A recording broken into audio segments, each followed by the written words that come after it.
María Magdalena, el verdadero corazón del mensaje de Jesús, la verdad que cambió mi vida para siempre. ¿Te has preguntado alguna vez por qué cuando piensas en los discípulos de Jesús solo recuerdas nombres masculinos? Pedro, Juan, Santiago, Andrés. ¿Por qué será que durante 2000 años hemos escuchado la misma versión de la historia como si fuera la única verdad posible? Déjame compartir contigo algo que descubrí hace algunos años, algo que literalmente cambió toda mi comprensión sobre el cristianismo y sobre la historia de la humanidad. No importa si eres cristiano, ateo, agnóstico o practicante de cualquier otra fe, lo que estoy a punto de revelarte trasciende las creencias religiosas y toca el núcleo mismo de nuestra civilización occidental. ¿Sabías que uno de los filósofos más brillantes de la historia, un hombre que fue excomulgado por atreverse a pensar libremente,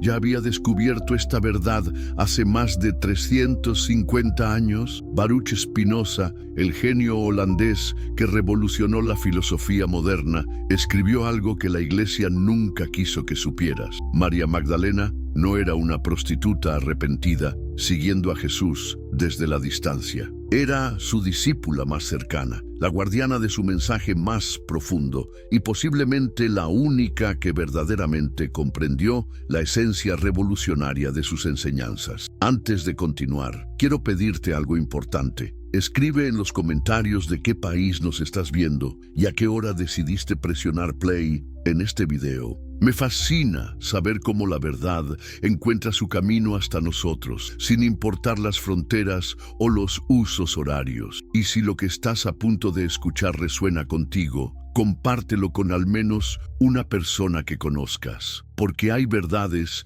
que no pueden quedarse en silencio. ¿Estás preparado para cuestionar todo lo que creías saber sobre los orígenes del cristianismo? ¿Tienes el valor de abrir tu mente a una posibilidad que podría cambiar no solo tu comprensión de la historia, sino tu manera de ver el mundo? Entonces acompáñame en este viaje hacia una verdad que ha estado esperando 2 milenios para ser contada. La mujer que conoció a Jesús mejor que nadie. ¿Alguna vez te has preguntado por qué, si María Magdalena era simplemente una prostituta arrepentida, como nos han enseñado, aparece mencionada por nombre en los 4 evangelios canónicos más que cualquier otra mujer, excepto María, la madre de Jesús? ¿No te parece extraño que alguien supuestamente marginal tenga tanta presencia en los textos más importantes del cristianismo? Déjame contarte la historia real de María Magdalena, una historia que comienza no con el pecado,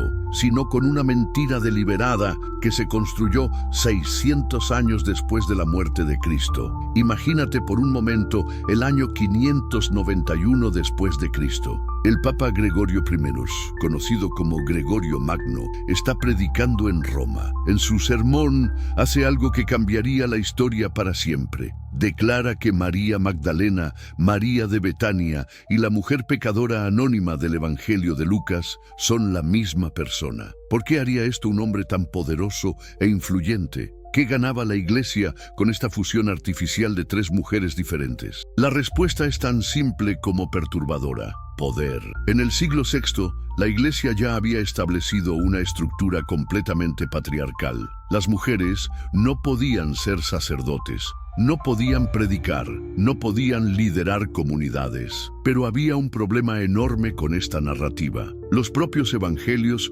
mostraban a mujeres, especialmente a María Magdalena, en posiciones de liderazgo espiritual que contradecían completamente esta nueva estructura de poder. ¿Qué mejor manera de resolver este problema que transformar a la líder espiritual más prominente en una prostituta arrepentida? De un solo golpe, Gregorio logró 2 cosas devastadoras. Primero, redujo a María Magdalena de maestra espiritual a símbolo del pecado femenino. Segundo, estableció un precedente que sugería que las mujeres solo podían acercarse a lo divino a través del arrepentimiento y la sumisión. Pero aquí viene lo más impactante. No existe ninguna evidencia bíblica de que María Magdalena fuera prostituta. Ninguna. Lee los evangelios tú mismo. Busca el pasaje donde se dice que ella vendía su cuerpo. no existe. Es una invención completa del siglo VI. ¿Quién era realmente María Magdalena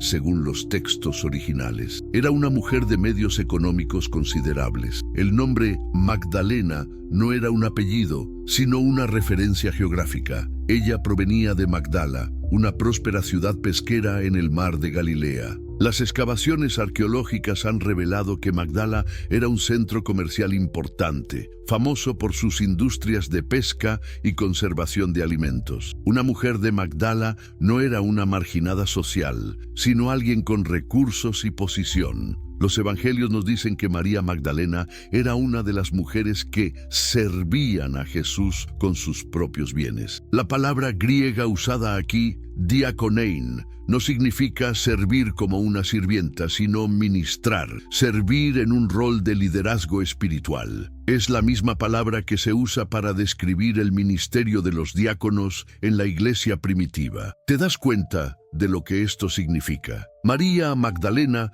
no era una seguidora dependiente, sino una líder espiritual independiente que eligió usar sus recursos para apoyar el movimiento de Jesús. Era, en términos modernos, una patrocinadora y colíder del ministerio. Pero hay algo aún más revolucionario en los evangelios canónicos que la mayoría de la gente pasa por alto. ¿Sabías que María Magdalena es la primera persona en ver a Jesús resucitado? No Pedro, no Juan, no Santiago, María Magdalena. Y no solo eso, sino que Jesús le da a ella, específicamente a ella, la comisión de anunciar la resurrección a los otros discípulos. ¿Por qué es esto tan significativo?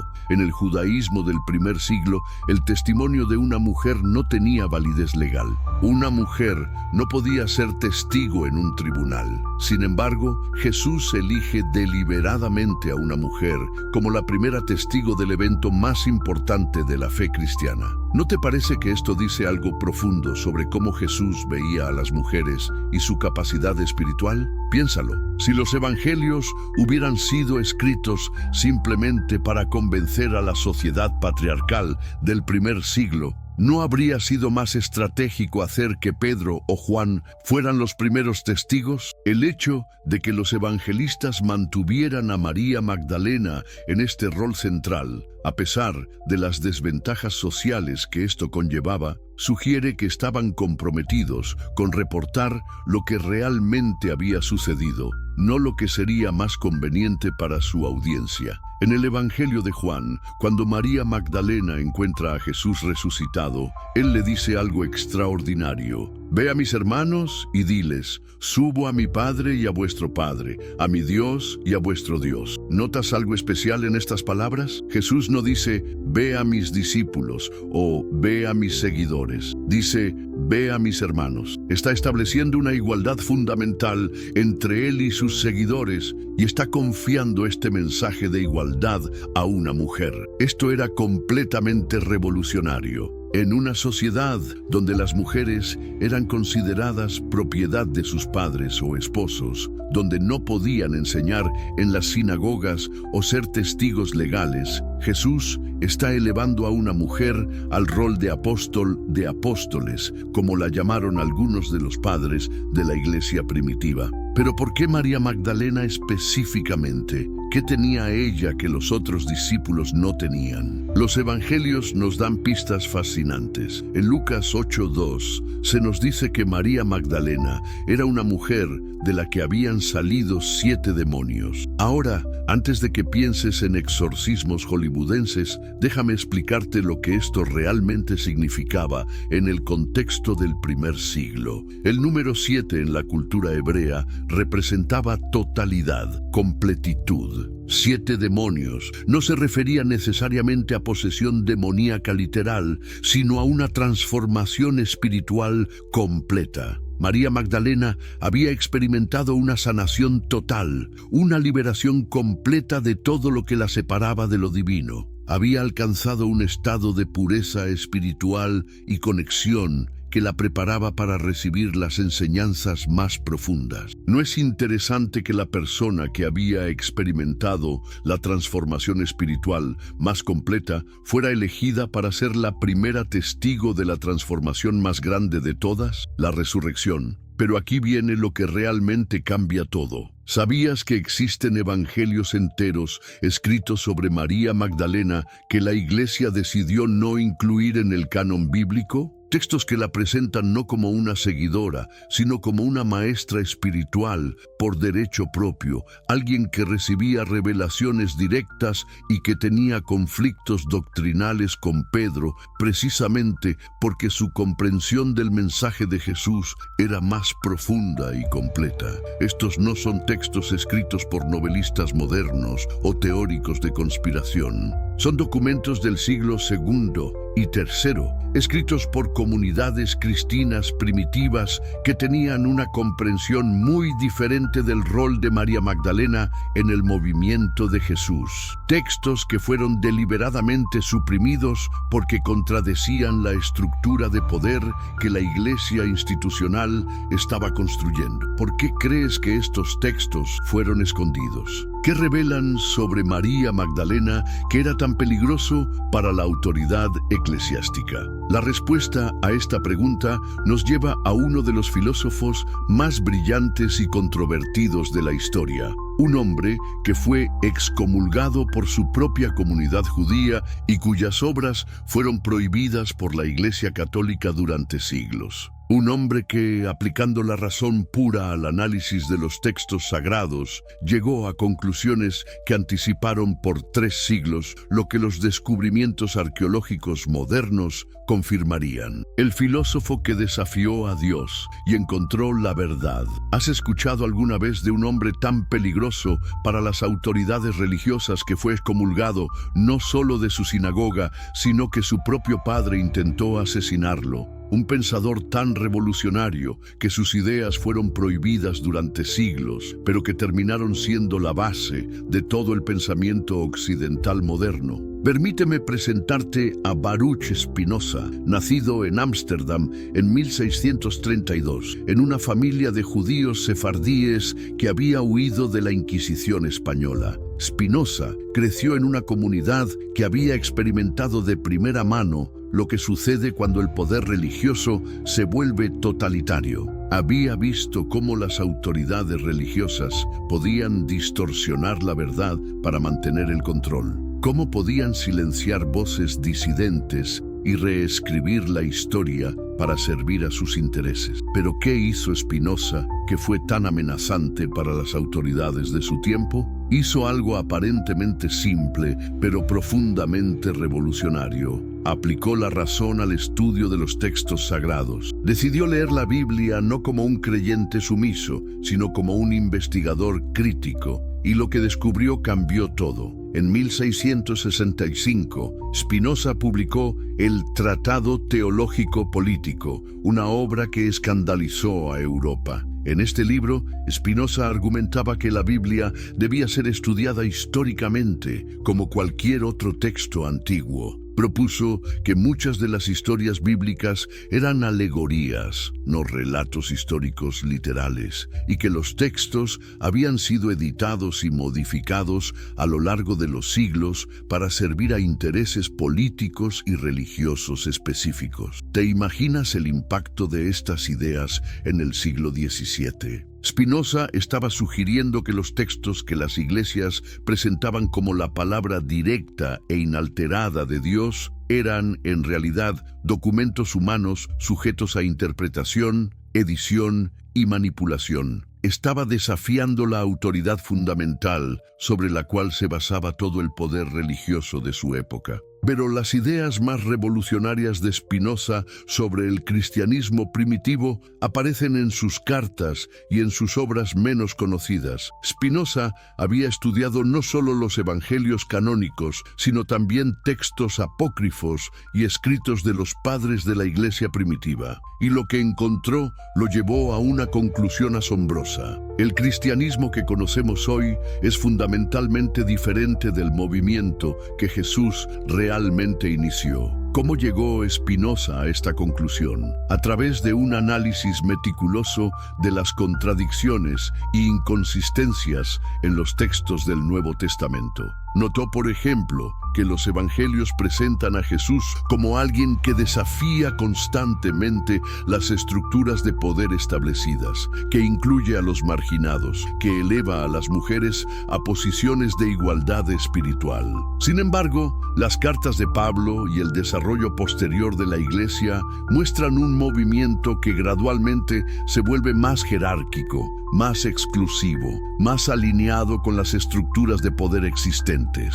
¿Qué había pasado? Según Spinoza, el mensaje original de Jesús había sido secuestrado por aquellos que estaban más interesados en el poder que en la verdad espiritual. Y en este proceso de secuestro, las figuras que mejor representaban el espíritu original del movimiento habían sido marginalizadas o completamente borradas de la historia. María Magdalena era, según Spinoza, el ejemplo más claro de esta marginización. En sus análisis de los evangelios, Spinoza notó algo que muy pocos de sus contemporáneos habían observado. María Magdalena aparece en todos los momentos cruciales de la vida de Jesús. Está presente en la crucifixión cuando la mayoría de los discípulos masculinos han huido. Es la primera en descubrir la tumba vacía. Es la primera en ver a Jesús resucitado. Es comisionada por Jesús para llevar la noticia más importante de la fe cristiana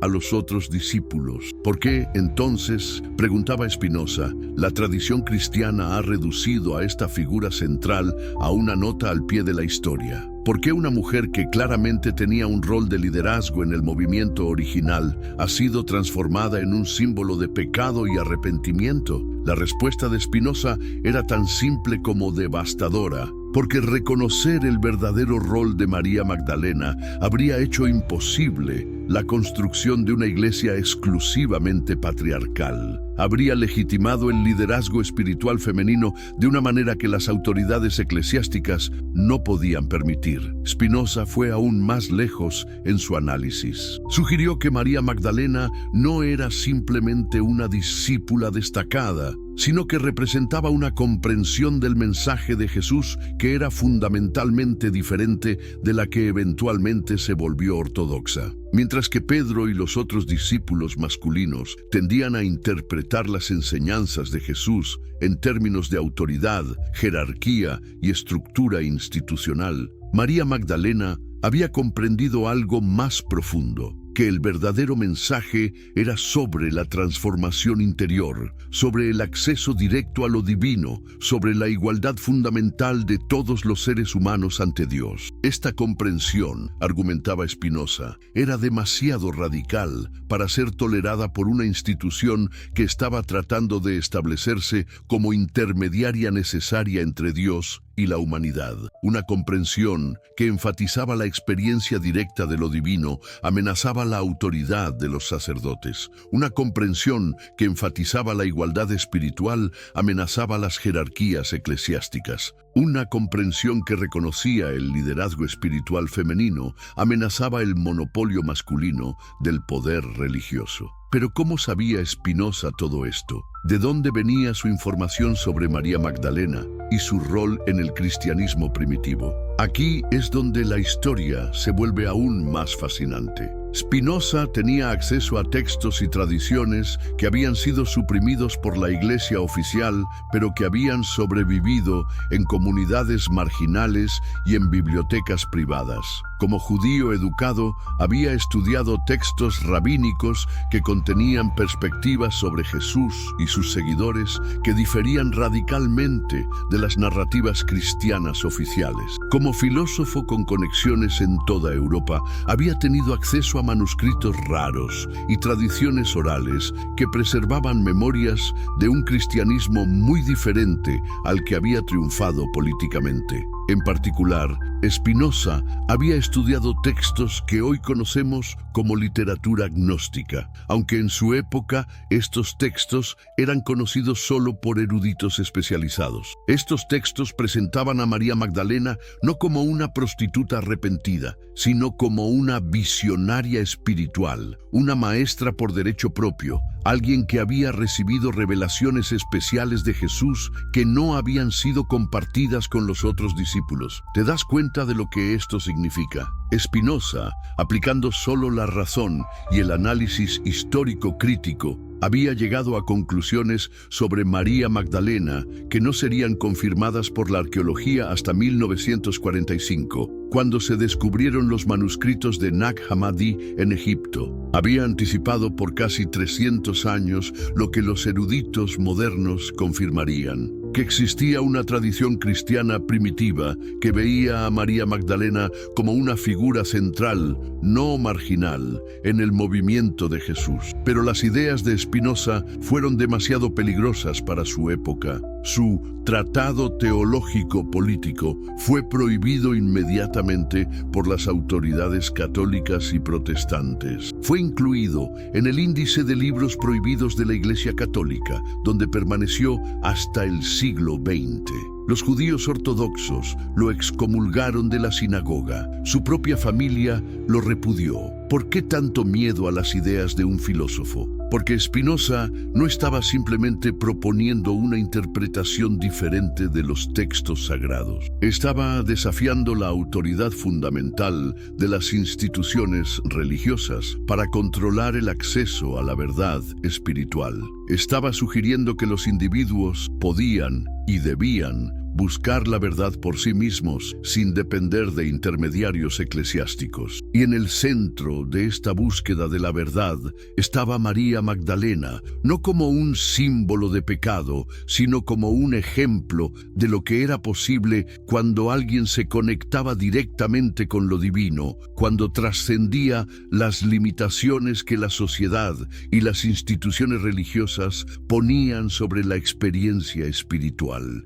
Spinoza murió en 1677, relativamente joven y en relativo anonimato. Sus ideas fueron suprimidas durante décadas, pero la verdad tiene una manera de persistir, de encontrar grietas en los muros del dogma, de emerger cuando menos se la espera. ¿Y sabes qué es lo más extraordinario? En 1945, en un desierto de Egipto, un campesino árabe hizo un descubrimiento que vindica completamente las intuiciones de Spinoza sobre María Magdalena. Un descubrimiento que cambiaría para siempre nuestra comprensión del cristianismo primitivo y que revelaría que el filósofo holandés había estado en lo correcto todo el tiempo. El tesoro enterrado que cambió la historia. ¿Te imaginas encontrar por casualidad los textos religiosos más importantes de los últimos 2000 años? Documentos que podrían reescribir completamente nuestra comprensión del cristianismo primitivo,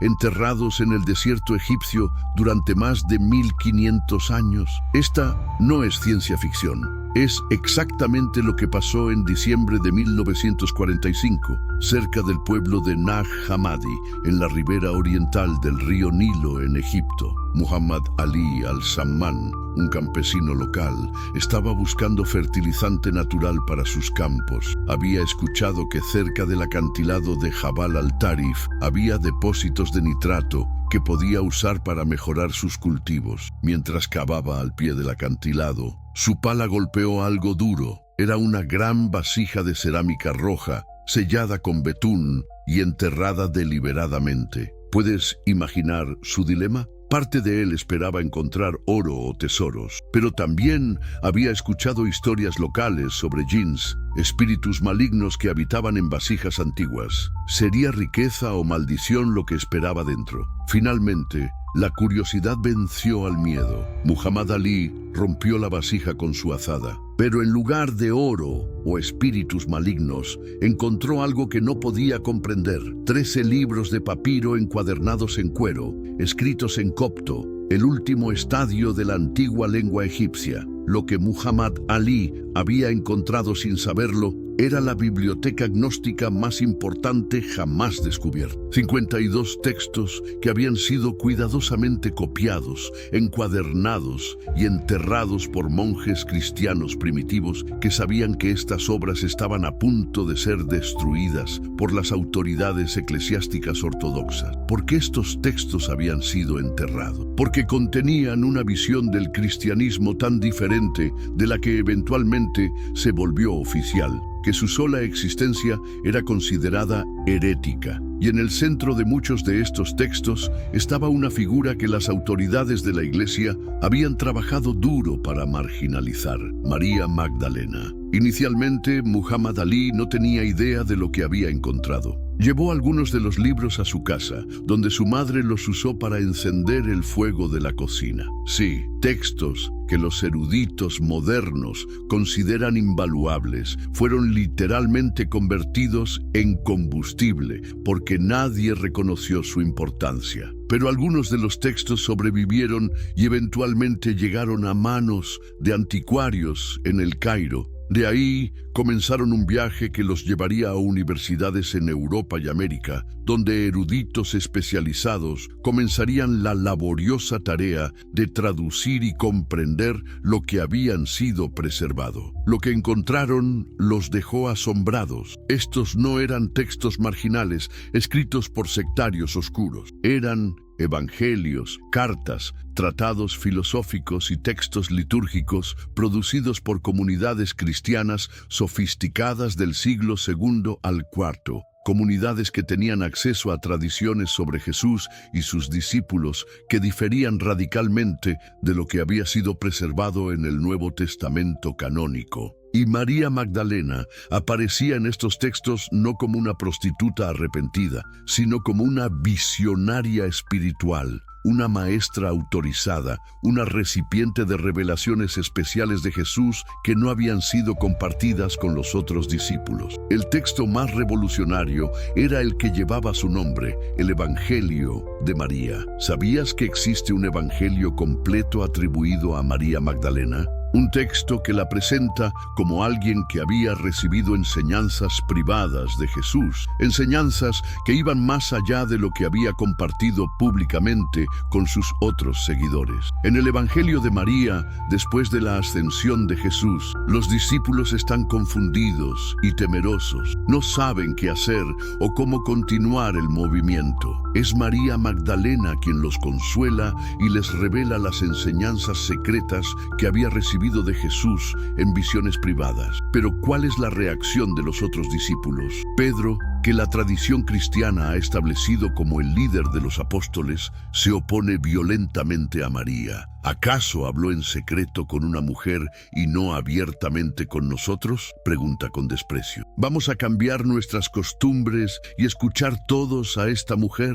¿Acaso la prefirió a nosotros? ¿Te das cuenta de lo que esto revela? No solo sobre las tensiones de género en el cristianismo primitivo, sino sobre dos comprensiones completamente diferentes del mensaje de Jesús. Pedro representa una interpretación jerárquica, institucional, basada en la autoridad masculina tradicional. María representa una interpretación mística, basada en la experiencia directa de lo divino, que trasciende las limitaciones de género y estatus social. Andrés, otro de los discípulos, también se opone a María. Estas enseñanzas son muy extrañas. No creo que el Salvador haya dicho esto. Estas ideas son muy diferentes de las nuestras. ¿Ves el patrón? Los discípulos masculinos no pueden aceptar que una mujer haya recibido enseñanzas que ellos no recibieron. No pueden tolerar que su comprensión del mensaje de Jesús sea incompleta comparada con la de María. Pero la respuesta de Leví, que en otros textos es identificado como Mateo, es fascinante. Pedro, siempre has sido impulsivo. Ahora te veo luchando contra la mujer como si fuera un adversario. Si el Salvador la hizo digna, ¿quién eres tú para rechazarla? Seguramente el Salvador la conoce muy bien. Por eso la amó más que a nosotros. La amó más que a nosotros. ¿Qué significa esto exactamente? ¿Estamos hablando de amor romántico o de algo más profundo? Una conexión espiritual que trascendía las relaciones ordinarias. Otro texto descubierto en Nag Hammadi, el Evangelio de Filipe, es aún más explícito sobre la relación especial entre Jesús y María Magdalena. Y la compañera del Salvador es María Magdalena. Pero Cristo la amaba más que a todos los discípulos y solía besarla a menudo en su boca. Los demás discípulos se ofendieron por ello y expresaron desaprobación. Le dijeron: ¿por qué la amas más que a todos nosotros? El Salvador respondió y les dijo, ¿por qué no os amo a vosotros como a ella? ¿Cómo debemos interpretar estos pasajes? Estamos ante evidencia de que Jesús y María Magdalena tenían una relación íntima en el sentido físico, o el beso en la boca simboliza algo más profundo. La transmisión de conocimiento espiritual secreto, una práctica común en las tradiciones místicas del mundo antiguo. Los eruditos que han estudiado estos textos sugieren que probablemente estamos ante ambas interpretaciones. Es posible que Jesús y María Magdalena hayan tenido una relación íntima personal, pero el énfasis de estos textos está en la dimensión espiritual de su conexión. María era vista como la discípula que había alcanzado el nivel más alto de comprensión espiritual, que había trascendido las limitaciones del ego y se había fusionado místicamente con las enseñanzas de su maestro. Pero aquí viene lo que realmente hace que estos textos sean revolucionarios: las enseñanzas específicas que María había recibido de Jesús. Según el Evangelio de María, Jesús le había revelado la naturaleza de la visión espiritual, cómo el alma se libera de las ataduras del mundo material, cómo trascender las pasiones que nos mantienen encadenados a la ignorancia. Estas enseñanzas eran profundamente místicas, enfocadas en la transformación interior más que en la adhesión a reglas externas. Enfatizaban la experiencia directa de lo divino sobre la mediación institucional. Presentaban un camino espiritual que era accesible a cualquiera que estuviera dispuesto a emprender la disciplina interior necesaria, independientemente de su género, estatus social o trasfondo étnico. Puedes ver por qué estas ideas eran tan amenazantes para las autoridades eclesiásticas. Si cualquiera podía acceder directamente a lo divino, ¿para qué se necesitaban sacerdotes? Si la salvación venía a través de la transformación interior más que a través de la participación en sacramentos controlados por la Iglesia, ¿qué pasaba con el poder institucional? Si las mujeres podían ser recipientes de revelación divina al mismo nivel que los hombres, ¿cómo se justificaba su exclusión del liderazgo espiritual? La respuesta de la Iglesia institucional fue clara y devastadora. Estos textos fueron declarados heréticos. Sus copias fueron sistemáticamente destruidas y sus enseñanzas fueron prohibidas bajo pena de excomunión o muerte. Pero ¿quiénes eran los cristianos que habían preservado estos textos? ¿Por qué arriesgaron todo para mantener viva esta visión alternativa del cristianismo primitivo? Los eruditos han identificado a estos cristianos como gnósticos, del griego gnosis, que significa conocimiento, pero no conocimiento intelectual ordinario, sino conocimiento experiencial directo de lo divino. Los gnósticos creían que la salvación venía no a través de la fe ciega o la obediencia a la autoridad religiosa, sino a través de la experiencia personal de la realidad espiritual. Y en el centro de muchas comunidades gnósticas estaba la figura de María Magdalena, vista no como una seguidora arrepentida, sino como una maestra iluminada, alguien que había alcanzado el nivel más alto de gnosis y que podía guiar a otros en el mismo camino. ¿Te das cuenta de lo que esto significa para nuestra comprensión de la historia del cristianismo? Durante 1500 años, la Vers María Magdalena, la conspiración patriarcal y la verdadera mensaje de Jesús, la conspiración patriarcal, como el poder masculino secuestró el cristianismo. ¿Te has preguntado alguna vez por qué una religión fundada en el amor y la igualdad se convirtió en una de las estructuras más patriarcales y opresivas de la historia? ¿Cómo es posible que Jesús, quien defendía a las prostitutas y elevaba a las mujeres, haya dado origen a una institución que las sometió durante 2 milenios? La respuesta no está en los evangelios originales, sino en lo que sucedió después de la muerte de Cristo. Lo que estás a punto de descubrir cambiará para siempre tu comprensión del cristianismo y te mostrará cómo una de las conspiraciones más elaboradas de la historia logró ocultar la verdadera esencia del mensaje de Jesús. Antes de continuar, me gustaría conocerte mejor. Escribe en los comentarios desde qué país nos estás viendo y a qué hora del día estás descubriendo esta revelación. Y si esta información te impacta tanto como a mí,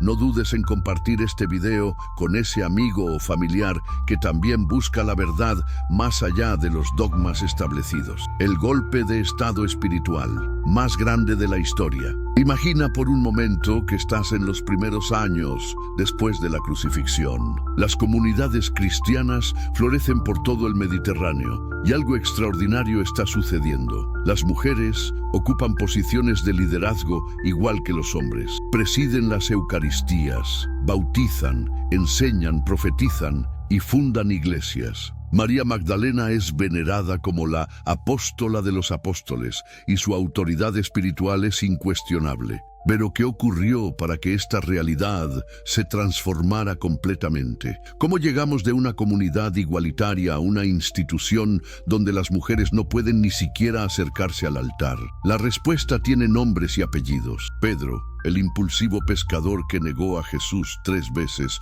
no podía aceptar que una mujer tuviera más autoridad espiritual que él. Las tensiones comenzaron desde el momento mismo de la resurrección, cuando Jesús se apareció primero a María Magdalena y no a él. ¿Te imaginas la humillación que sintió Pedro al saber que él, quien se consideraba el líder natural de los apóstoles, había sido pasado por alto en favor de una mujer? Los evangelios gnósticos nos revelan estas tensiones con una claridad brutal. En el Evangelio de María, Pedro explota en cólera. ¿Acaso habló reservadamente con una mujer antes que con nosotros? ¿Tenemos que cambiar nuestras costumbres y escuchar todos a esta mujer? Las palabras de Pedro revelan no solo su machismo, sino también su terror ante la posibilidad de que el liderazgo femenino se convirtiera en la norma. Pablo de Tarso, por su parte, aunque inicialmente trabajó con mujeres líderes como Priscila y Febe, comenzó a ceder ante las presiones culturales del Imperio Romano. Sus cartas posteriores muestran un cambio dramático. Las mujeres guarden silencio en las iglesias, escribió, contradiciéndose a sí mismo y traicionando el ejemplo igualitario de Jesús. Pero ¿por qué estos hombres se sintieron tan amenazados por el liderazgo femenino? La respuesta es más profunda de lo que imaginas. En el mundo grecorromano, el poder religioso era sinónimo de poder político y económico. Permitir que las mujeres mantuvieran su autoridad espiritual habría significado desafiar toda la estructura patriarcal del imperio. Los primeros líderes cristianos masculinos se enfrentaron a una terrible disyuntiva: mantener la fidelidad al mensaje igualitario de Jesús o ganar aceptación y poder dentro del sistema imperial existente. Lamentablemente, eligieron el poder. La transformación de Constantino, cuando el cristianismo se volvió imperial el año 313 d.C., marca un antes y un después en la historia del cristianismo. Constantino el Grande, el emperador romano que supuestamente se convirtió al cristianismo, promulgó el Edicto de Milán legalizando la fe cristiana. ¿Pero fue realmente una bendición o la maldición más elaborada que pudo recibir el mensaje de Jesús? Constantino nunca se bautizó hasta su lecho de muerte. Siguió adorando al dios Sol Invictus y participando en rituales paganos.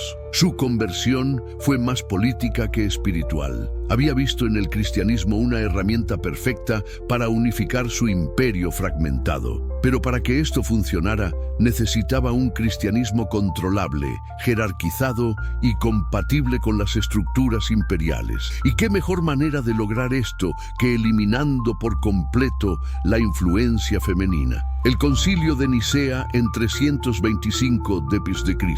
no fue una reunión espiritual de santos buscando la verdad. Fue una asamblea política donde Constantino, un emperador pagano, decidió qué versión del cristianismo sería oficial y cuál sería declarada herejía. ¿Te das cuenta de la ironía? un hombre que adoraba al sol, decidiendo qué enseñanzas de Jesús eran verdaderas y cuáles falsas. En Nicea se tomaron decisiones que cambiarían para siempre el rostro del cristianismo. Se estableció una jerarquía rígidamente masculina. Se definieron dogmas que favorecían el control institucional sobre la experiencia mística personal. Y se iniciaron las primeras persecuciones sistemáticas contra las corrientes cristianas que mantenían tradiciones igualitarias. María Magdalena, quien había sido venerada durante 3 siglos como la portadora de las revelaciones más profundas de Cristo, comenzó a ser deliberadamente marginada de las narrativas oficiales.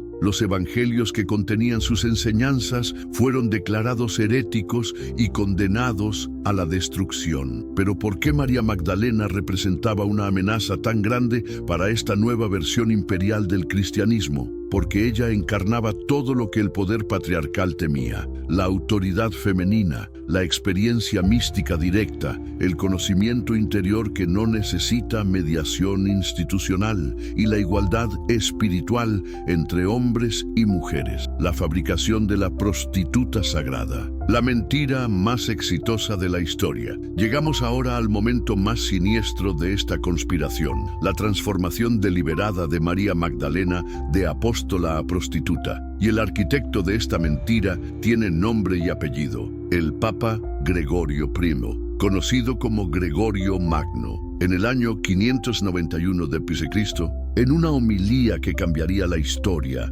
Gregorio I declaró oficialmente que María Magdalena, María de Betania y la mujer pecadora que ungió los pies de Jesús eran la misma persona. Con esta afirmación aparentemente teológica, logró uno de los golpes más devastadores contra la memoria histórica de la humanidad. ¿Pero por qué Gregorio haría esto? ¿Acaso no sabía que estas eran mujeres diferentes? Por supuesto que lo sabía. Los eruditos de su época tenían acceso a documentos y tradiciones orales que nosotros hemos perdido. Su decisión fue completamente deliberada y estratégica. Piénsalo. ¿Qué mejor manera de desacreditar para siempre a la mujer que había sido considerada la líder espiritual más importante después de Jesús, que convertirla en el símbolo universal de la pecaminosidad femenina? Con un solo decreto papal, Gregorio logró que cada vez que alguien escuchara el nombre de María Magdalena,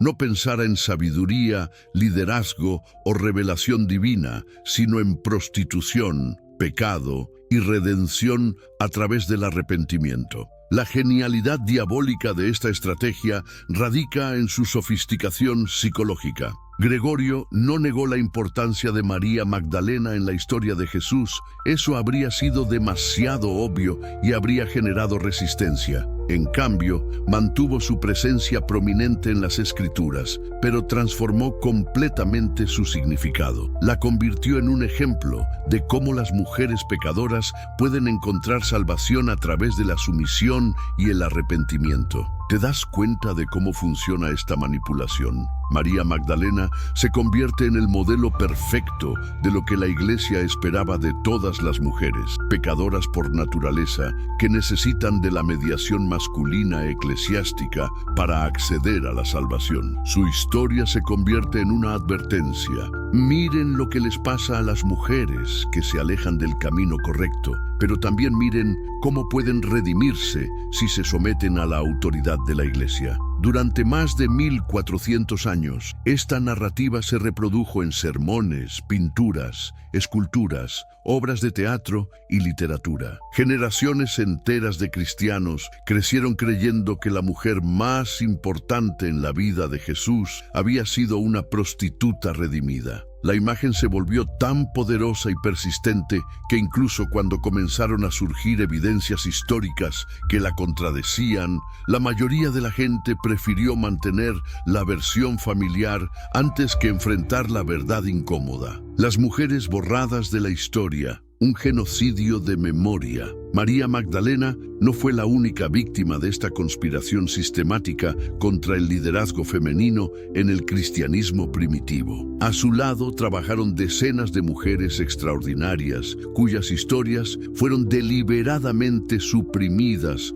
o distorsionadas para crear la falsa impresión de que el cristianismo siempre había sido una religión dirigida exclusivamente por hombres. ¿Conoces a Priscila? Probablemente no, aunque fue una de las fundadoras más importantes del cristianismo primitivo. Junto con su esposo Aquila, estableció comunidades cristianas por todo el Imperio Romano. Pablo la menciona antes que a su esposo en sus cartas, una señal clara de que ella era la líder principal de la pareja. Priscila enseñaba públicamente, corregía a predicadores eruditos como Apolos y presidía las reuniones cristianas en su casa. ¿Y qué hay de Febe? Pablo la llama explícitamente diácono, no diaconisa, sino diácono, usando el término masculino para indicar que tenía la misma autoridad que cualquier líder masculino, y patrona de muchos, incluso de mí mismo. Febe no solo lideraba una comunidad cristiana,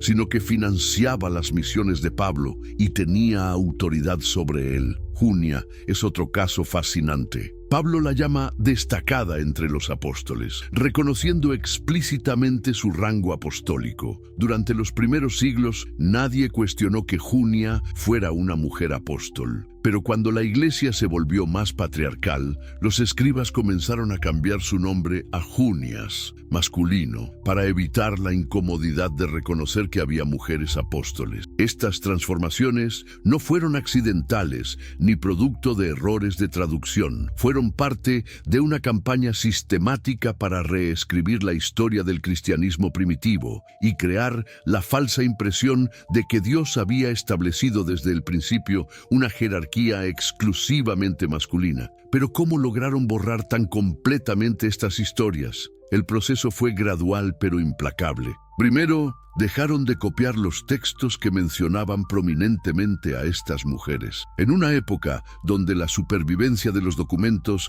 dependía de que fueran copiados a mano repetidamente, simplemente dejar de copiar un texto equivalía a condenarlo a la extinción. Segundo, cuando no podían evitar mencionar a estas mujeres debido a su prominencia en textos ya establecidos, cambiaron la interpretación de sus roles. Las diáconos se convirtieron en sirvientas, las apóstolas se convirtieron en esposas de apóstoles y las maestras se convirtieron en anfitrionas. Tercero, crearon nuevas narrativas que explicaban la presencia de estas mujeres de manera que no amenazara la autoridad masculina. Se desarrolló toda una teología sobre cómo Dios había usado excepcionalmente a algunas mujeres en los primeros tiempos, pero que esto había sido solo temporal hasta que la estructura correcta masculina pudiera establecerse. El precio civilizacional de negar el sagrado femenino. Las consecuencias de esta conspiración milenaria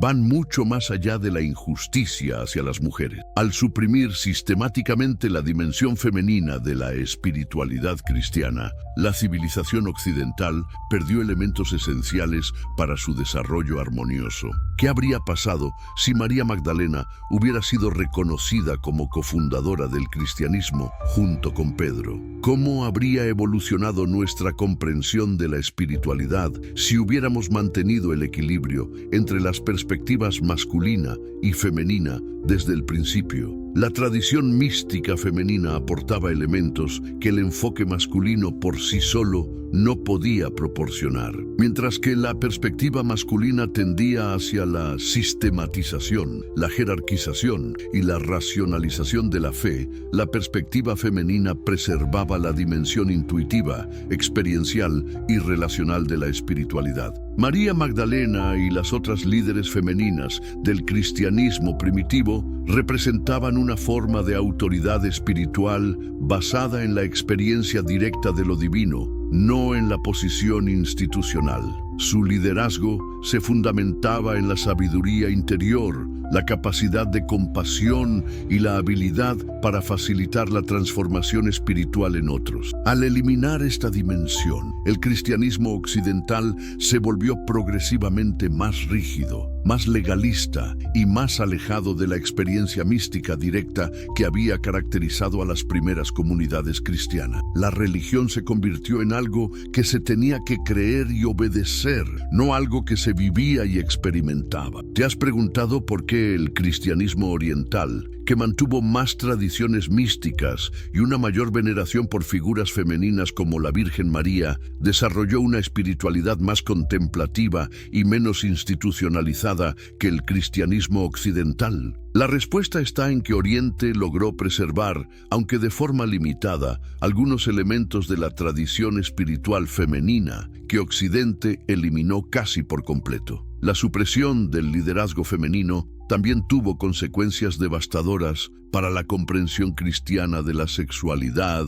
y las relaciones humanas. Sin la perspectiva femenina para equilibrar la tendencia masculina hacia la abstracción y el dualismo, el cristianismo occidental desarrolló una actitud extremadamente negativa hacia el cuerpo, la sexualidad y las relaciones íntimas. María Magdalena, quien posiblemente había sido la compañera de Jesús y representaba la sacralidad de la unión entre lo masculino y lo femenino, fue transformada en el símbolo de la pecaminosidad sexual. Este cambio no solo distorsionó su memoria personal, sino que estableció un patrón de pensamiento que vería la sexualidad como fundamentalmente problemática y a las mujeres como tentaciones peligrosas. La verdadera mensaje de Jesús, el amor radical que transformaría el mundo. Ahora que hemos expuesto la magnitud de la conspiración que ocultó el verdadero papel de María Magdalena, podemos finalmente comprender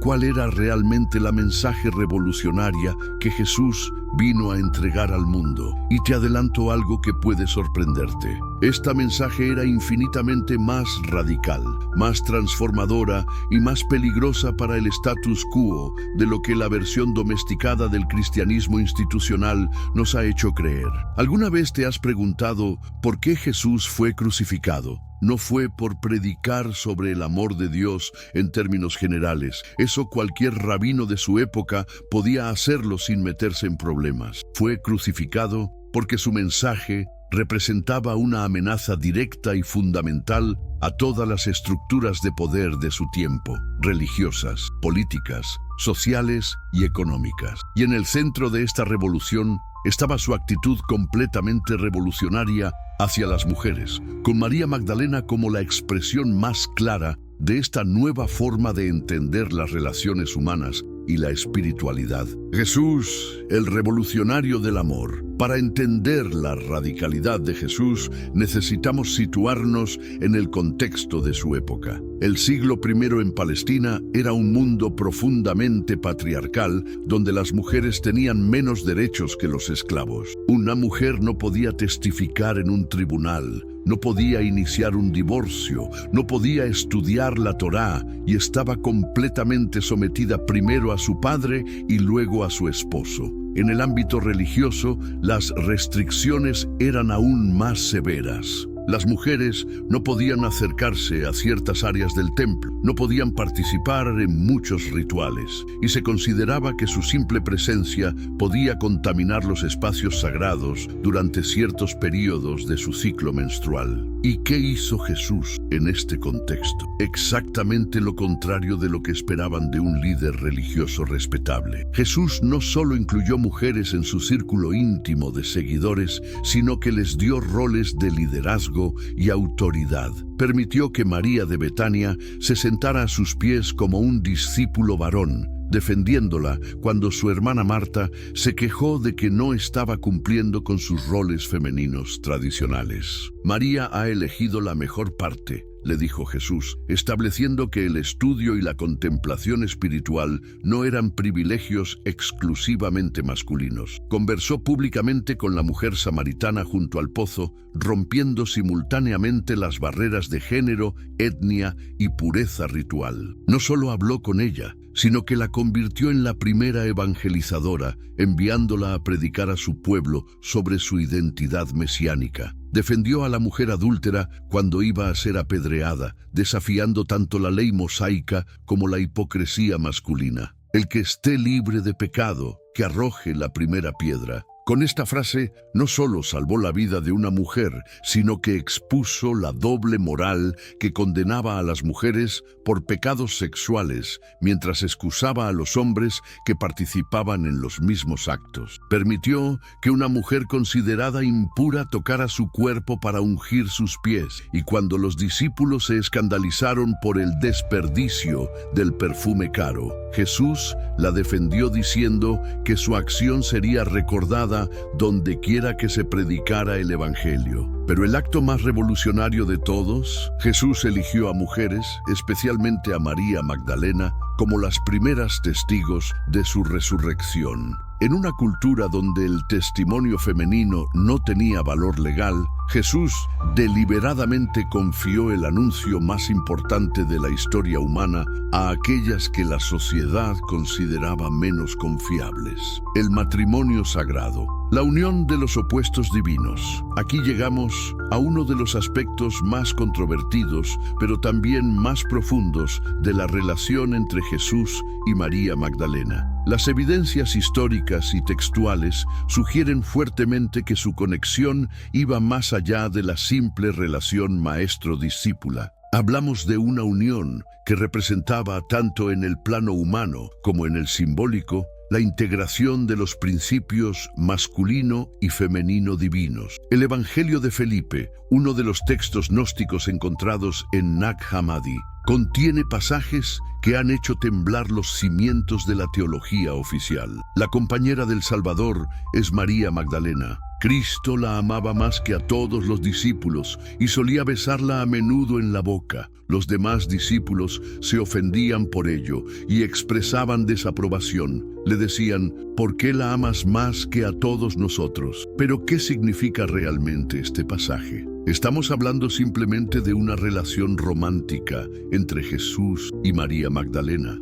¿O hay dimensiones más profundas que debemos explorar? En las tradiciones esotéricas de la época, el beso sagrado representaba la transmisión de conocimiento espiritual, la unión de las conciencias y la integración de los principios complementarios de la existencia. Cuando el texto dice que Jesús besaba a María en la boca, está describiendo una forma de iniciación espiritual donde el conocimiento más profundo se transmite directamente de maestro a discípula. Pero hay más. La tradición del matrimonio sagrado, o hieros gamos, era conocida en muchas culturas antiguas y representaba la unión de lo divino masculino y lo divino femenino como el acto creativo fundamental del universo. En esta perspectiva, Jesús representaba el Logos, el principio activo y solar de la divinidad, mientras que María Magdalena representaba la Sofía, la sabiduría receptiva y lunar que da forma y expresión al impulso divino. Su unión no era simplemente personal, sino cósmica. Representaba la sanación de la división fundamental que había separado lo masculino de lo femenino, lo racional de lo intuitivo, lo trascendente de lo inmanente. Era la demostración viviente de que la plenitud espiritual solo se alcanza cuando todos los aspectos de la divinidad se integran armónicamente. ¿Te imaginas las implicaciones de esta comprensión? Si Jesús y María Magdalena representaban juntos la plenitud divina, entonces cualquier teología que excluyera o subordinara lo femenino estaría fundamentalmente incompleta. El cristianismo que conocemos, construido sobre la negación del sagrado femenino, sería no solo históricamente inexacto, sino espiritualmente mutilado. Esta es precisamente la razón por la cual la relación entre Jesús y María Magdalena tenía que ser ocultada y distorsionada. Reconocer su verdadera naturaleza habría significado aceptar que la autoridad espiritual no podía ser monopolizada por hombres célibes en una jerarquía institucional, sino que se manifestaba más plenamente en la unión complementaria de lo masculino y lo femenino. La gnosis del corazón, Conocimiento interior versus autoridad externa. María Magdalena representaba algo que el cristianismo institucional encontraba profundamente amenazante: la vía del conocimiento interior directo, independiente de mediaciones eclesiásticas. Mientras que Pedro y los otros apóstoles masculinos tendían a establecer su autoridad basándose en su posición institucional y su proximidad histórica a Jesús, María Magdalena basaba su autoridad en la profundidad de su comprensión espiritual y su capacidad para acceder directamente a la revelación divina. Los evangelios gnósticos nos muestran claramente esta diferencia. En el Evangelio de María, cuando ella comparte las revelaciones especiales que había recibido de Jesús después de su muerte, Andrés reacciona con escepticismo. Hermanos, ¿qué opinan de lo que ella dice? Yo, al menos, no creo que el Salvador haya dicho esto. Ciertamente estas enseñanzas son ideas extrañas. Pedro va aún más lejos. ¿Acaso habló reservadamente con una mujer antes que con nosotros? ¿Tenemos que cambiar nuestras costumbres y escuchar todos a esta mujer? ¿Acaso la prefirió a nosotros? ¿Notas la diferencia fundamental en estas reacciones? Andrés y Pedro no cuestionan las enseñanzas de María basándose en su contenido o su coherencia con el mensaje de Jesús. Las rechazan simplemente porque vienen de una mujer y porque desafían su autoridad masculina establecida. Levi, quien probablemente es el mismo Mateo de los evangelios canónicos, defiende a María con palabras que revelan la verdadera naturaleza del conflicto. Pedro, siempre tienes la cólera a tu lado. Ahora te veo contendiendo contra la mujer como lo hacen los adversarios. Pero si el Salvador la hizo digna, ¿quién eres tú para rechazarla? Bien cierto es que el Salvador la conoce muy bien. Por eso la amó más que a nosotros. Esta confrontación no es solo un desacuerdo personal entre discípulos. Representa el choque entre dos formas completamente diferentes de entender la autoridad espiritual y el acceso a la verdad divina. La perspectiva de Pedro y Andrés representa lo que podríamos llamar la vía institucional. La autoridad espiritual se basa en la posición jerárquica, el género, la tradición y el consenso de los líderes masculinos establecidos. En esta visión, la verdad se define y preserva a través de instituciones controladas por hombres que tienen el poder de decidir qué enseñanzas son válidas y cuáles no. La perspectiva de María Magdalena representa la vía gnóstica o del conocimiento interior. La autoridad espiritual se basa en la profundidad de la experiencia personal con lo divino, la capacidad de recibir revelación directa y la sabiduría demostrada en la comprensión de las enseñanzas espirituales. En esta visión, la verdad no puede ser monopolizada por ninguna institución porque se revela directamente a cualquier persona preparada para recibirla, independientemente de su género o posición social. ¿Cuál de estas dos perspectivas era más fiel al mensaje original de Jesús? La respuesta está en el propio comportamiento de Cristo. Jesús constantemente desafió la autoridad religiosa institucional de su época, criticó a los fariseos y saduceos por su hipocresía y enseñó que el reino de los cielos estaba dentro de cada persona, no en templos o instituciones externas. Cuando Jesús eligió a María Magdalena como la primera testigo de su resurrección y le encomendó llevar el mensaje a los otros discípulos, estaba validando explícitamente la vía del conocimiento interior sobre la autoridad institucional. Estaba diciendo que la capacidad de reconocer y recibir la verdad divina no depende del género, la educación formal o la posición social, sino de la apertura del corazón y la pureza de la intención. El reino de los cielos como estado de conciencia. Una de las enseñanzas más revolucionarias que María Magdalena preservó y transmitió era la comprensión del reino de los cielos no como un lugar físico al que se accede después de la muerte, sino como un estado de conciencia que puede ser experimentado aquí y ahora por cualquier persona preparada para recibirlo. Esta comprensión era profundamente amenazante para cualquier institución religiosa que basara su poder en ser el intermediario necesario entre los fieles y la salvación. Si el reino de los cielos está dentro de cada persona y puede ser accedido directamente a través de la transformación de la conciencia, ¿qué necesidad hay de jerarquías eclesiásticas, rituales complicados o mediadores institucionales? En el Evangelio de María encontramos enseñanzas que Jesús habría compartido exclusivamente con ella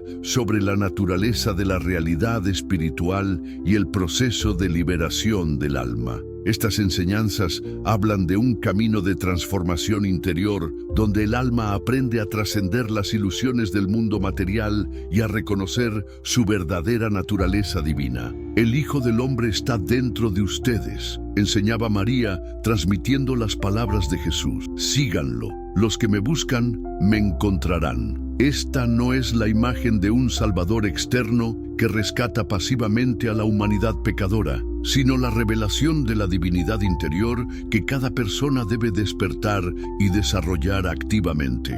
María Magdalena comprendía que la salvación no era un evento futuro que dependía de la gracia institucional, sino una transformación presente de la conciencia que permitía a las personas experimentar directamente su unidad con lo divino. Esta comprensión eliminaba la necesidad de intermediarios y ponía el poder espiritual directamente en manos de cada individuo. ¿Te das cuenta de por qué esta enseñanza era considerada tan peligrosa? Una religión basada en la transformación personal directa de la conciencia no puede ser controlada fácilmente por instituciones externas, no puede ser monopolizada por clases sacerdotales ni utilizada para mantener estructuras de poder social y político. Además, esta perspectiva implicaba que las mujeres tenían exactamente la misma capacidad que los hombres para acceder a los estados más elevados de realización espiritual. No solo eso, sino que María Magdalena demostraba que las mujeres podían incluso superar a los hombres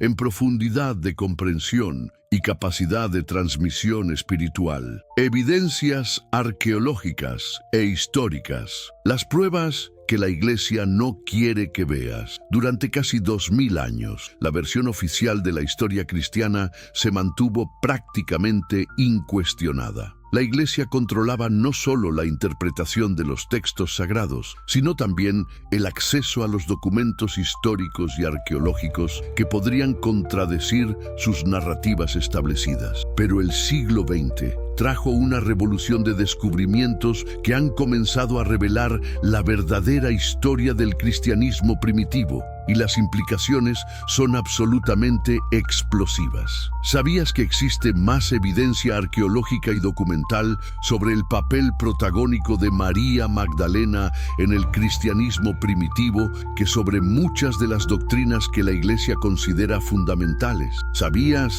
que algunos de los manuscritos más antiguos del Nuevo Testamento contienen variaciones significativas que apoyan una visión más igualitaria del liderazgo cristiano primitivo?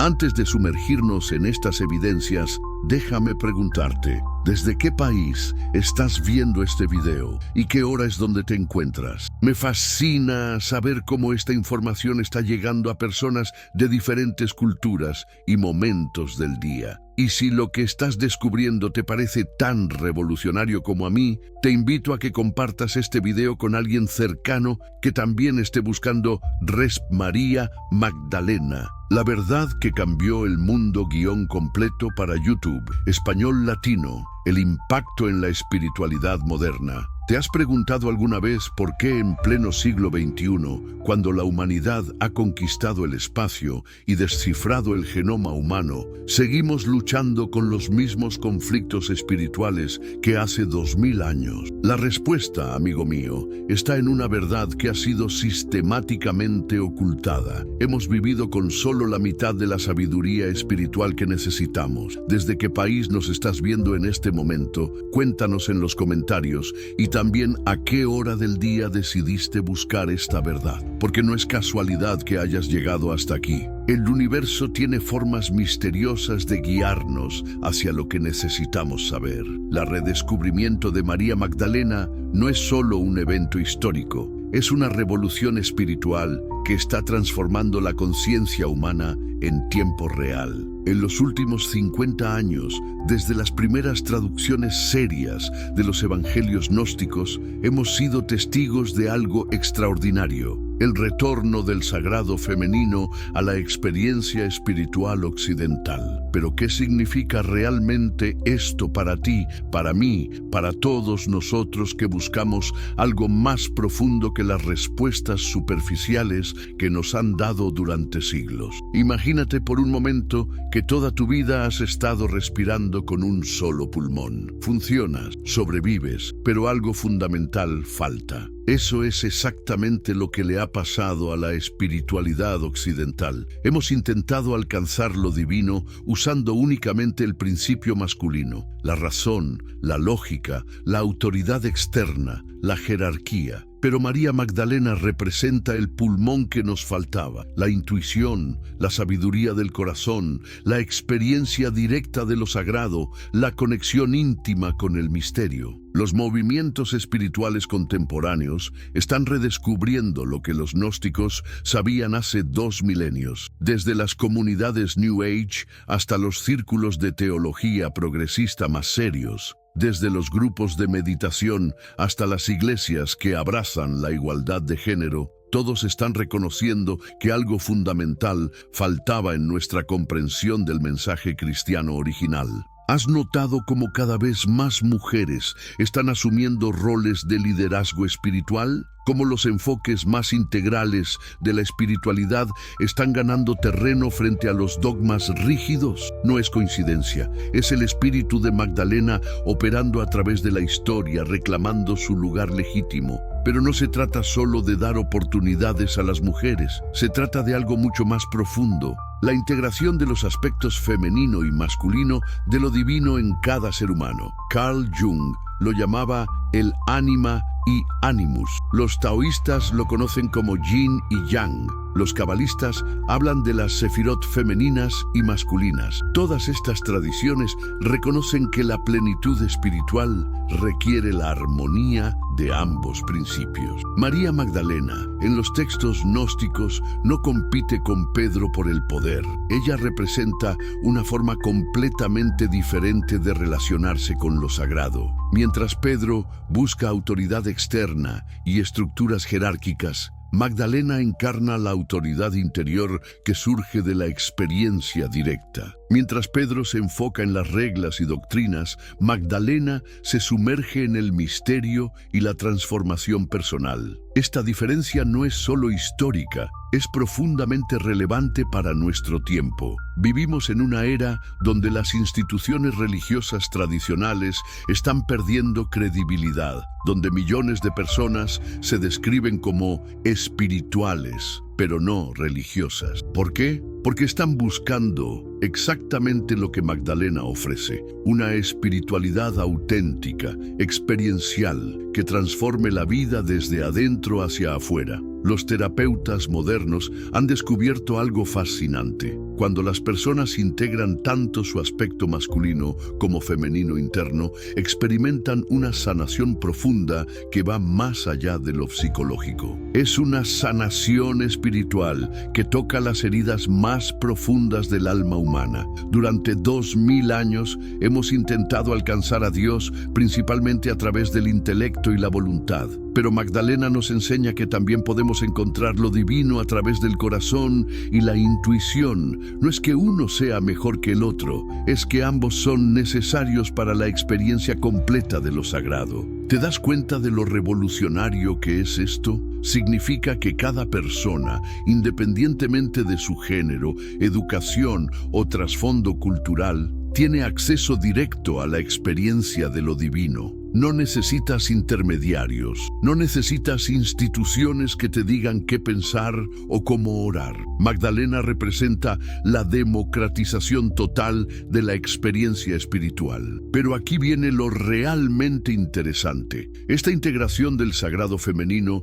no solo está transformando la espiritualidad individual, está cambiando la forma en que entendemos los problemas globales, las crisis ecológicas, los conflictos internacionales, la desigualdad social, todos estos desafíos requieren soluciones que integren tanto la lógica masculina como la sabiduría femenina. El enfoque puramente masculino nos ha dado tecnología increíble, pero también nos ha llevado al borde de la destrucción ecológica. El principio femenino, representado por Magdalena, nos ofrece la perspectiva de la interconexión, del cuidado, de la sustentabilidad a largo plazo. No es casualidad que muchos de los movimientos ambientales más efectivos estén liderados por mujeres que encarnan estos principios magdalénicos. Los estudios en neurociencia están confirmando lo que los místicos sabían desde siempre. El cerebro humano funciona mejor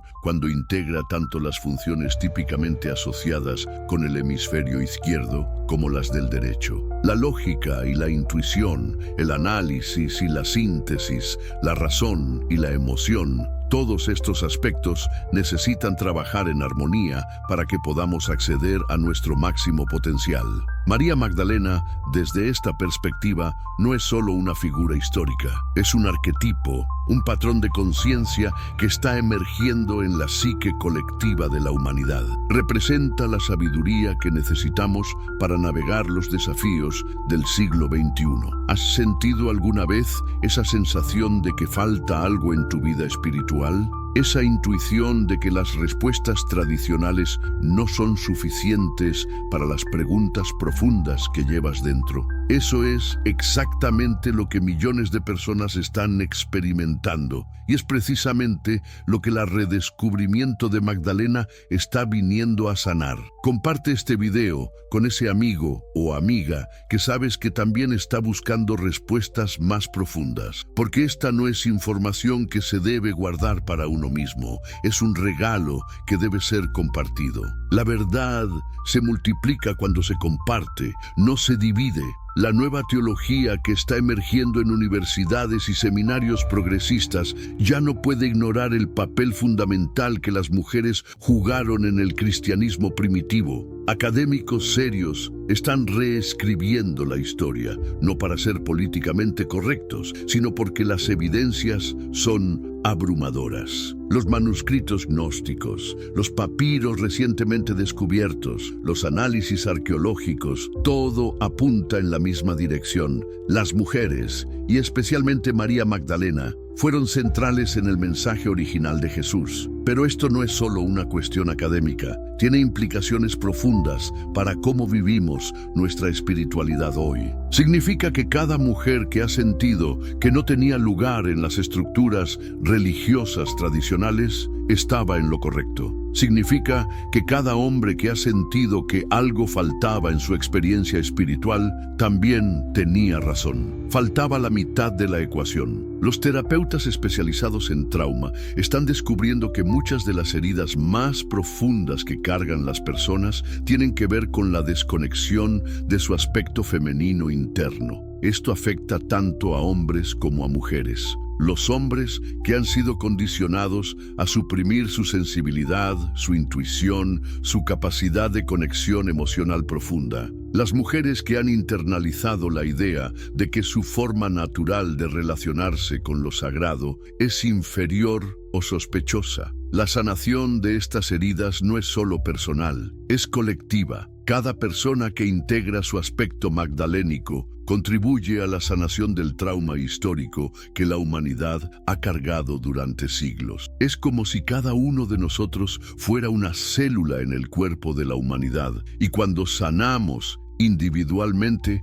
contribuimos a la sanación del organismo completo. ¿Te has dado cuenta de cómo la meditación, el yoga, las prácticas contemplativas están ganando popularidad incluso entre personas que no se consideran religiosas? Estas son todas prácticas que integran el aspecto femenino de la espiritualidad, la receptividad, la quietud interior, la escucha profunda. Son prácticas que Magdalena habría reconocido inmediatamente. El misticismo, que durante siglos fue marginado por las instituciones religiosas oficiales, está experimentando un renacimiento extraordinario. Y no es casualidad que muchas de las grandes místicas de la historia fueran mujeres. Hildegarda de Bingen, Teresa de Ávila, Juliana de Norwich, Meister Eckhart habló de la importancia del aspecto femenino del alma para la experiencia mística. Todas estas mujeres,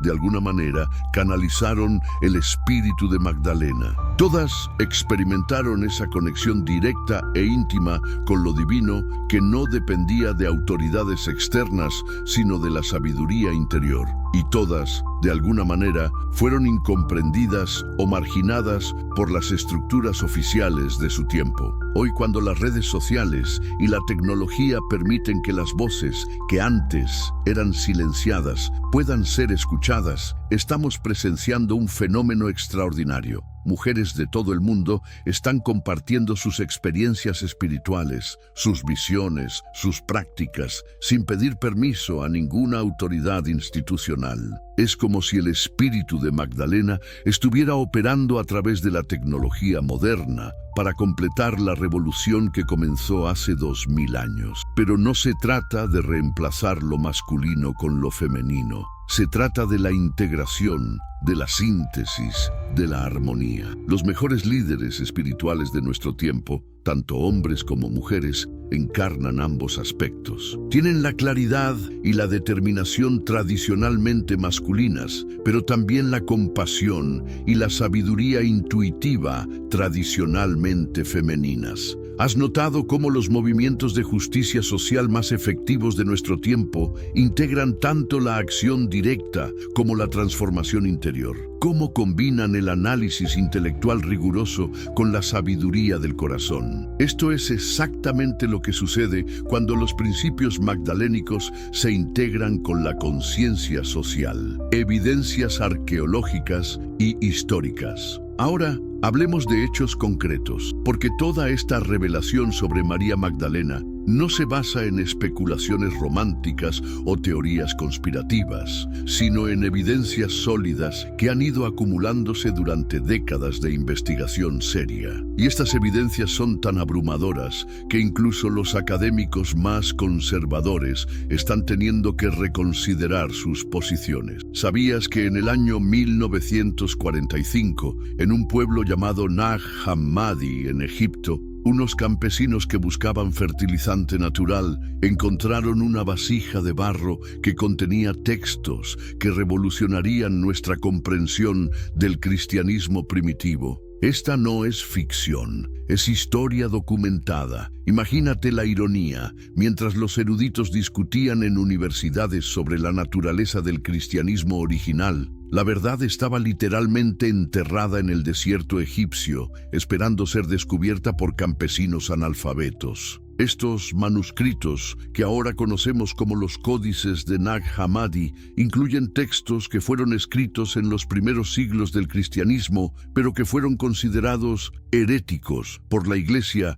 que eventualmente se convirtió en la oficial. Entre estos textos encontramos el Evangelio de María, donde María Magdalena aparece no como una prostituta arrepentida, sino como la discípula más cercana a Jesús, la receptora de revelaciones especiales, la líder espiritual que los otros discípulos tanto respetan como envidian. Pero déjame preguntarte algo. ¿Por qué crees que estos textos fueron enterrados en el desierto egipcio en lugar de ser preservados en las bibliotecas oficiales de la Iglesia? La respuesta es simple y perturbadora, porque contenían verdades que las autoridades eclesiásticas consideraban demasiado peligrosas para ser conocidas por el pueblo. El Evangelio de María, por ejemplo, presenta una conversación entre Jesús resucitado y María Magdalena, donde él le revela secretos sobre la naturaleza del alma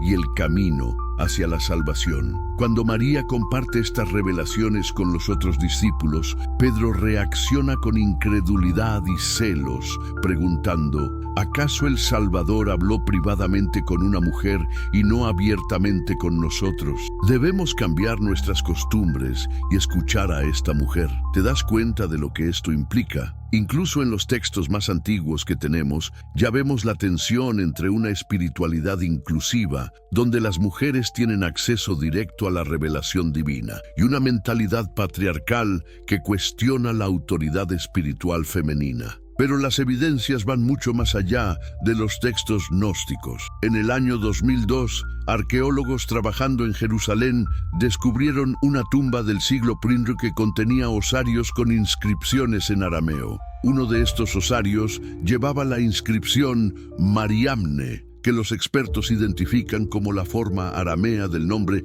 María Magdalena. Este descubrimiento, aunque controvertido, añade una dimensión física y tangible a la existencia histórica de María Magdalena. Lo que resulta fascinante es que este osario fue encontrado en un contexto familiar, junto con otros que llevaban nombres relacionados con la familia de Jesús. Aunque los arqueólogos son cautelosos en sus conclusiones, la evidencia sugiere la posibilidad de que María Magdalena fuera considerada parte de la familia íntima de Jesús, no simplemente una seguidora más. Pero aquí viene algo aún más intrigante. Análisis recientes de documentos conservados en los archivos del Vaticano han revelado referencias a María Magdalena que durante siglos fueron pasadas por alto o deliberadamente ignoradas. Cartas de los primeros padres de la Iglesia, como Jerónimo y Agustín, mencionan la importancia especial que María tenía en las comunidades cristianas primitivas. ¿Por qué estas referencias fueron ignoradas durante tanto tiempo? La respuesta nos lleva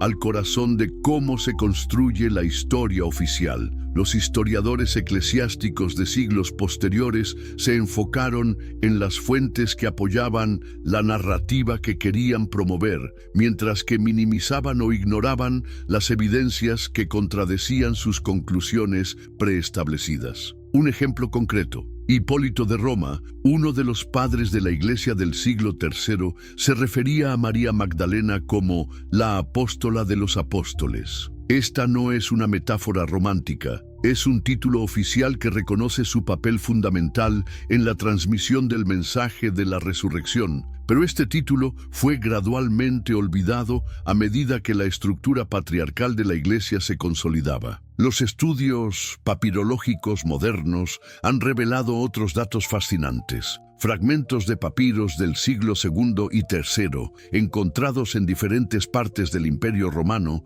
contienen referencias a comunidades cristianas lideradas por mujeres. Estos fragmentos mencionan específicamente a María la Maestra y María la Vidente, términos que muy probablemente se refieren a Magdalena. ¿Sabías que el famoso papiro de Berlín 8502, que contiene una de las copias más antiguas del Evangelio de María, estuvo guardado en un museo durante décadas antes de que alguien se tomara la molestia de traducirlo completamente? No fue hasta la década de 1950 que los eruditos comenzaron a comprender la importancia revolucionaria de este texto. ¿Por qué tanto retraso? Porque las implicaciones eran demasiado radicales para la mentalidad de la época. La evidencia arqueológica también incluye arte cristiano primitivo que presenta a María Magdalena en posiciones de prominencia que contradicen la narrativa posterior de la prostituta arrepentida. Frescos en las catacumbas romanas del siglo III muestran a una mujer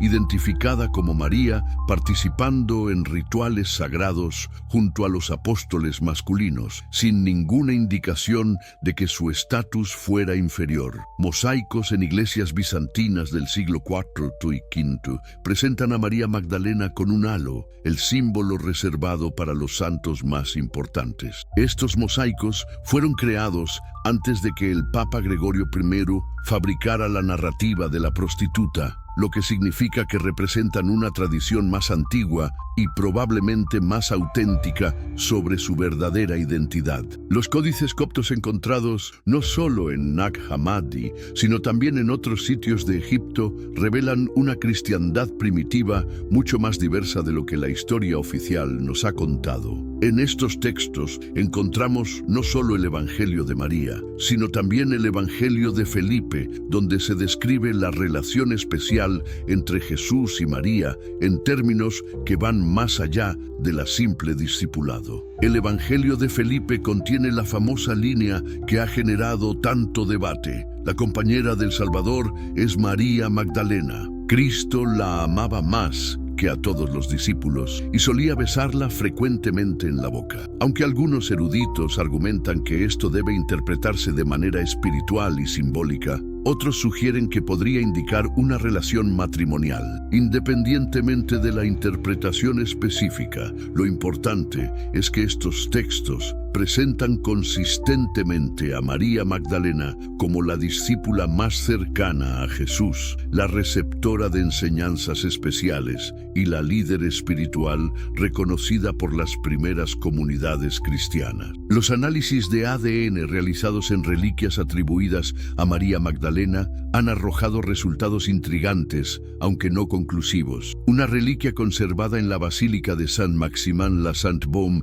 en Francia, mostró características genéticas consistentes con una mujer del Medio Oriente del siglo I, aunque obviamente esto no puede probar definitivamente que perteneciera a María Magdalena. ¿Te has preguntado por qué Francia tiene tantas tradiciones relacionadas con María Magdalena? La respuesta podría estar en evidencias históricas que sugieren que ella realmente viajó a esa región después de la crucifixión. Documentos medievales, aunque escritos siglos después, preservan tradiciones orales que podrían tener raíces históricas genuinas. La leyenda dorada, compilada por Jacobo de Vorágine en el siglo XIII, describe el viaje de María Magdalena junto con otros discípulos hacia el sur de Francia. Aunque este texto fue escrito mucho tiempo después de los eventos que describe, los historiadores modernos reconocen que a menudo las leyendas medievales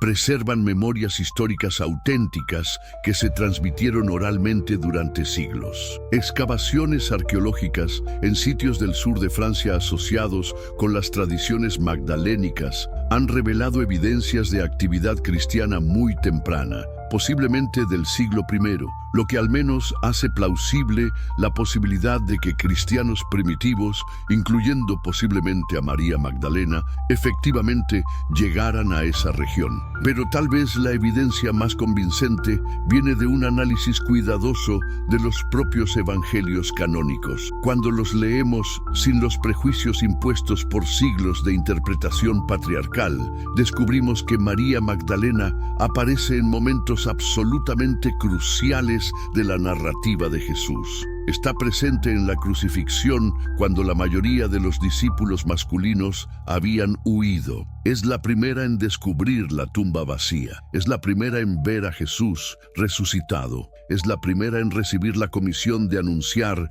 la resurrección a los otros discípulos. En el Evangelio de Juan, Jesús se dirige a ella con el término arameo, Raboni, que significa mi maestro o mi gran maestro, un título de profundo respeto y afecto. ¿Por qué Jesús aparecería primero a María Magdalena si ella fuera simplemente una pecadora arrepentida más? ¿Por qué confiaría a ella y no a Pedro o Juan, el mensaje más importante de toda la historia cristiana? La única explicación lógica es que su papel en el movimiento de Jesús era mucho más central de lo que la historia oficial posteriormente quiso admitir. Los estudios lingüísticos del griego original del Nuevo Testamento han revelado otros detalles fascinantes. El término apostolos, que traducimos como apóstol, se aplica a María Magdalena en varios manuscritos antiguos. Algunos copistas posteriores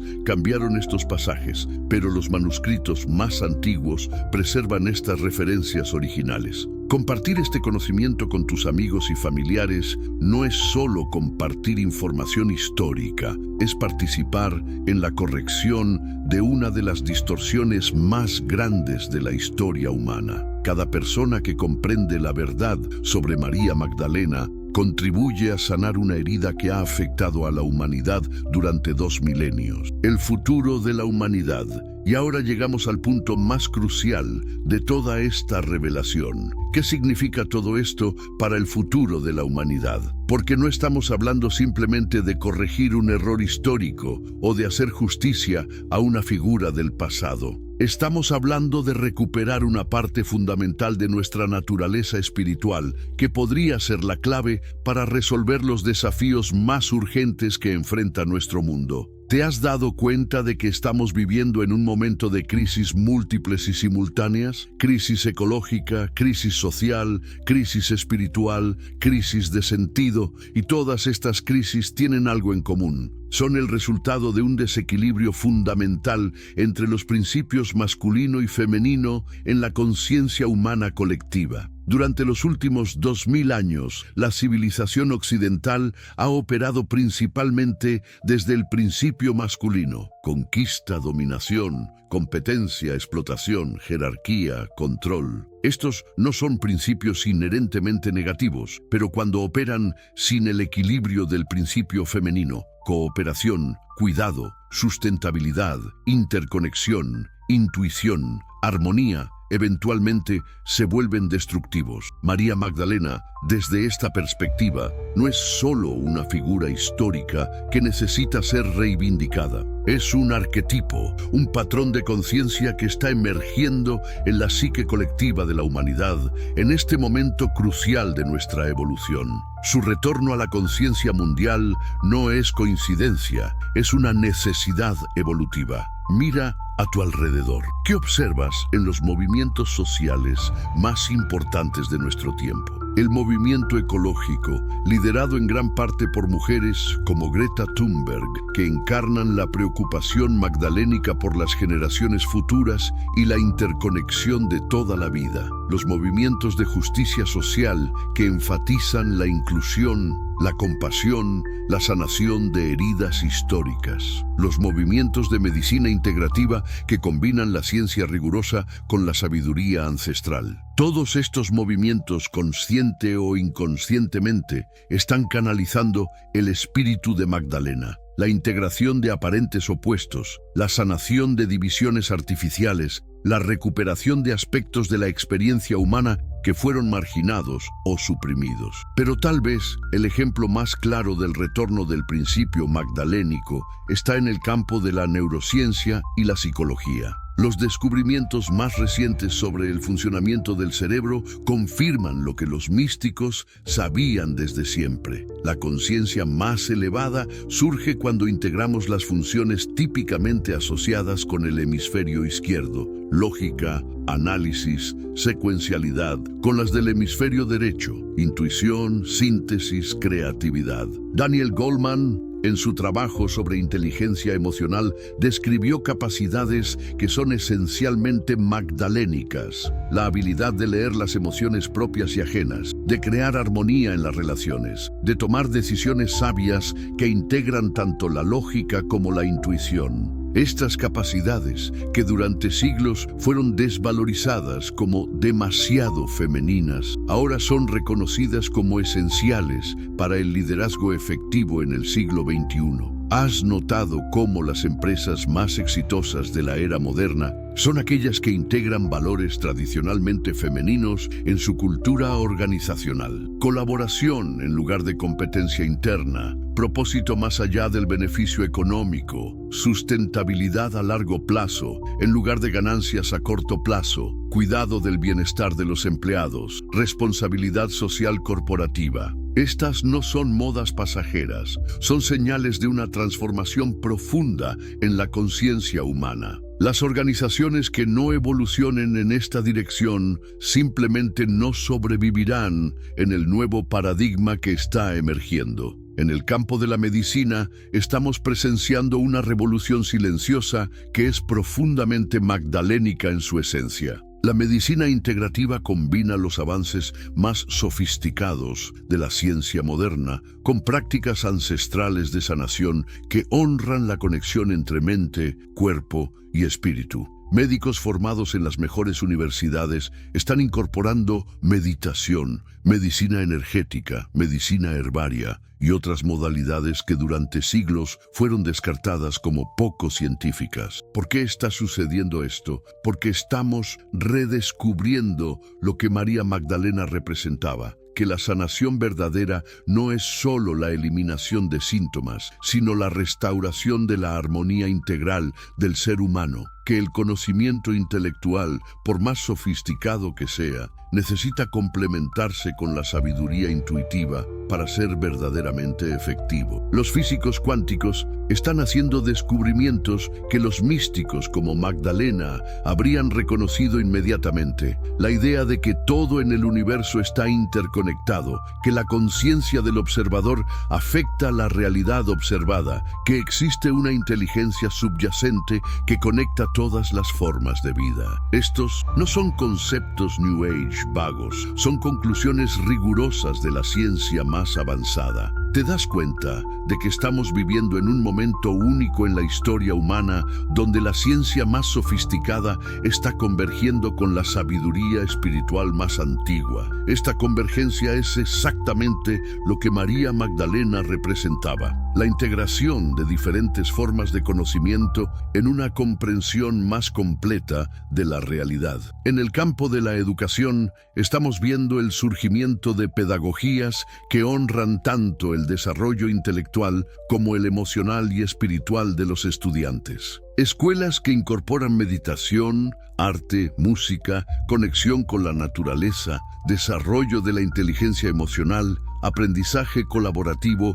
en lugar de puramente competitivo. Estas innovaciones educativas están preparando a las nuevas generaciones para un mundo que requerirá la integración de todas las capacidades humanas, no solo las intelectuales. Son niños y jóvenes que crecen comprendiendo naturalmente lo que María Magdalena enseñaba, que la sabiduría verdadera surge de la armonía entre todas nuestras facultades. Pero tal vez el cambio más profundo está ocurriendo en el ámbito de las relaciones humanas. El modelo patriarcal tradicional de relaciones, basado en roles rígidos y jerarquías de poder, está siendo reemplazado por modelos más igualitarios que honran tanto la energía masculina como la femenina en cada persona. Las parejas más felices y exitosas de nuestro tiempo son aquellas que han aprendido a integrar estos aspectos, donde los hombres no tienen miedo de expresar su sensibilidad y vulnerabilidad, y donde las mujeres no tienen miedo de expresar su fuerza y liderazgo, donde las decisiones se toman en colaboración real, honrando tanto la lógica como la intuición. Este es exactamente el tipo de unión que algunos textos gnósticos sugieren que existía entre Jesús y María Magdalena. No una relación de dominación o sumisión, sino una sociedad espiritual entre iguales que se complementan y potencian mutuamente. ¿Has notado cómo los conflictos internacionales más persistentes son aquellos donde uno o ambos lados operan desde un paradigma puramente masculino de dominación y conquista? ¿Y cómo las resoluciones más exitosas involucran enfoques que integran la fuerza con la compasión, la justicia con la misericordia? Los líderes políticos más efectivos de nuestro tiempo son aquellos que, independientemente de su género, integran cualidades tradicionalmente masculinas y femeninas. Tienen la claridad y determinación para tomar decisiones difíciles, pero también la sabiduría emocional para comprender las necesidades humanas subyacentes. Pueden ser firmes cuando es necesario, pero también saben cuándo la compasión es más poderosa que la confrontación. Nelson Mandela es un ejemplo perfecto de esta integración. Tenía la fuerza masculina para resistir décadas de prisión sin quebrantarse, pero también tenía la sabiduría femenina para elegir la reconciliación sobre la venganza cuando finalmente obtuvo el poder. Su enfoque transformó no solo a Sudáfrica, sino que se convirtió en un modelo para la resolución de conflictos en todo el mundo. En el ámbito de la ecología, el principio magdalénico es absolutamente crucial para nuestra supervivencia. El enfoque puramente masculino de dominación sobre la naturaleza nos ha llevado al borde del colapso ecológico. La crisis climática